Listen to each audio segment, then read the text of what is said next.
Hello, everyone, and welcome to today's episode of Translating the Keys of the Bible. We're translating every occurrence of the Hebrew word key, which is in red on the bottom left-hand side of your screen. And we're using the theory that there's only two translations for it.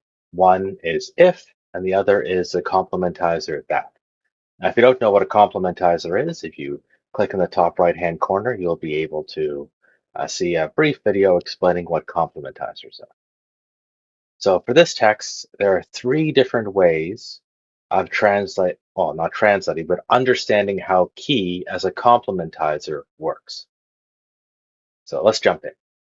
We start off with the introduction of the prophecy in verse 1, then the substance of the prophecy in verses 2 and 3, and finally this paragraph at the bottom introduced by key. And there's some sort of relationship between this bottom paragraph and this top paragraph. So let's explore that. The word which Isaiah, the son of Amos, saw about Judah and Jerusalem.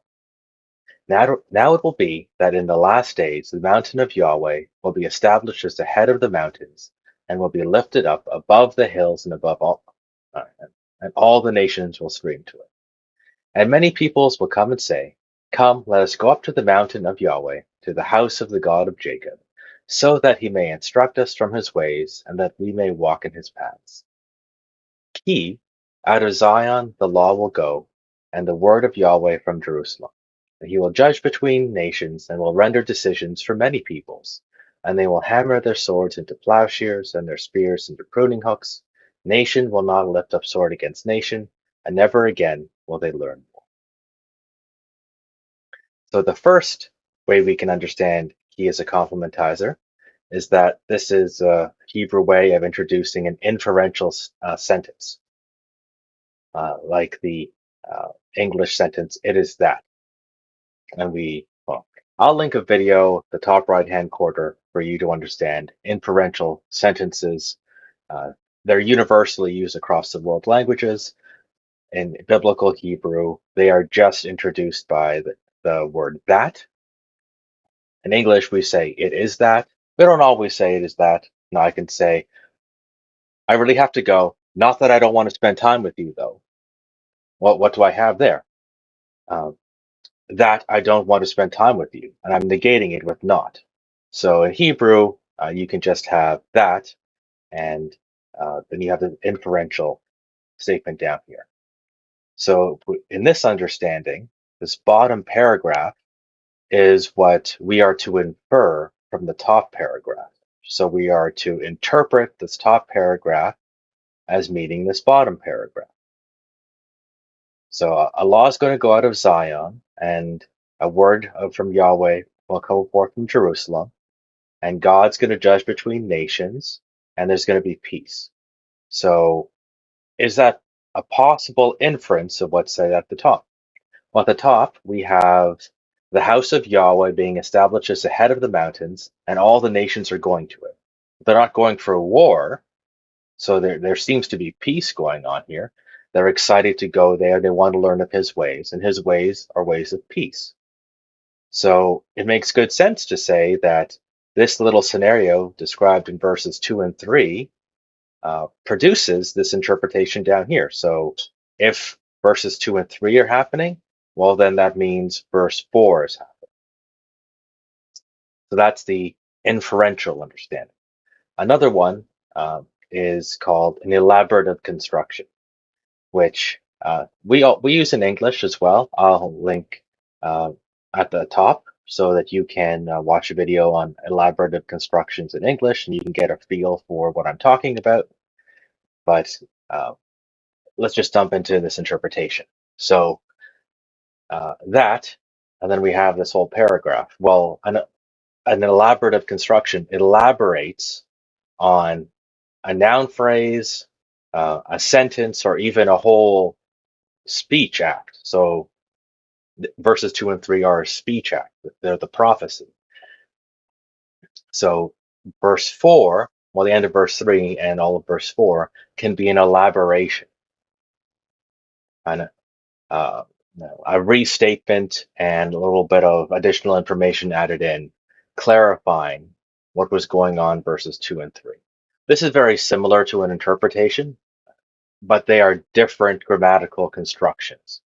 So we don't want to say it's the same construction because you compare inferential constructions to elaborations. In English, it's so obvious they are not the same thing, but they can function similarly. So we can view this bottom portion as elaborating on the top, and the way that we would think of that is almost identical to our first option. So I'm not going to bother going into details of just repeating what we said before. And our third option is a contextual comment. And we don't have these in English, but we do have them in Spanish, Danish, Icelandic, and a whole bunch of other languages. And what a contextual comment is you say the word that, and then you follow it up with a sentence that is something that is either observable from the context or essentially it's previous knowledge. A contextual comment is either something you should have noticed just by looking around, or it's something that you should know from common knowledge. And I'll link a video up top for you to be able to learn about contextual comments so that you can get a framework for understanding this. It's especially a bit tricky for us English speakers because we don't speak this way. But I think that video should sort things out for you. So in this interpretation, we have this prophecy here in verses 2 and 3, and then we get a contextual comment. And a contextual comment could be understood as saying, well, what's mentioned here obviously it can be restated in this way right here. However, it's odd for a contextual comment to follow immediately on the heels of the thing it's commenting on. Instead, we should think of this as a contextual comment that's saying, you should already know this information. What's found down here is information you should already know. And because you already know this information, it makes perfectly good sense that God would make a prophecy that has the contents of verses 2 and 3. So then we need to ask, where would we have learned that a law will go forth from Zion and all the nations will come for judgment? How do we know? And then there'll be peace. How do we know this? Where did we learn this previously? So it's supposed to be common knowledge. Well, how can it be common knowledge? Well, let's look at two texts. There's actually many more texts, but let's look at two that will show us that verses 3 and 4 are actually common knowledge. The first is in Genesis chapter 49, verses 8 to 11. I'll just get rid of the Hebrew, actually. Move this over a little bit. So this is Jacob blessing his sons before his death. This is the prophecy to Judah. And as we all know, the Messiah comes from Judah. Judah, as for you, your brothers shall praise you. Your hand shall be on the neck of your enemies. So that's defeating of enemies. Your father's son shall bow down to you. So all of Israel is going to bow down to him, and the enemies will be defeated. They're not dead, they're defeated. Judah is a lion's whelp. From the prey, my son, you have gone up. He crouches, he lies down like a lion, as a lioness. Who dares rouse him up? So he's threatening and dangerous. No one messes with him. The scepter shall not depart from Judah, nor the ruler's staff from between his feet, until Shiloh comes. To him shall be the obedience of the peoples. Okay, I don't think Shiloh comes is the best way to translate this. I think the ESV does it better. So let's put up the ESV. There we go. Until tribute comes to him, and to him shall be the obedience of the peoples. So this figure is going to arise from Judah, and the nations will be bringing him tribute, and he will rule eternally. And all the peoples are going to obey him. So now we have Judah. Well, where is Zion? It's in the land of Judah. This is about the tribe of Judah, but the tribe of Judah inherited the land that became named Judah. And from the land of Judah comes this figure from the tribe of Judah who rules over the world, and the world brings tribute to him. They're coming to Zion to bring him tribute, just as they were in this text, uh, coming to Jerusalem.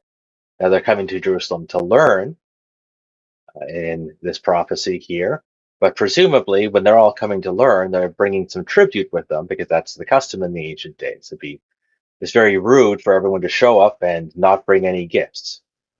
It'd be considered quite an outrageous thing to do if you honor and respect the king and want to learn from him.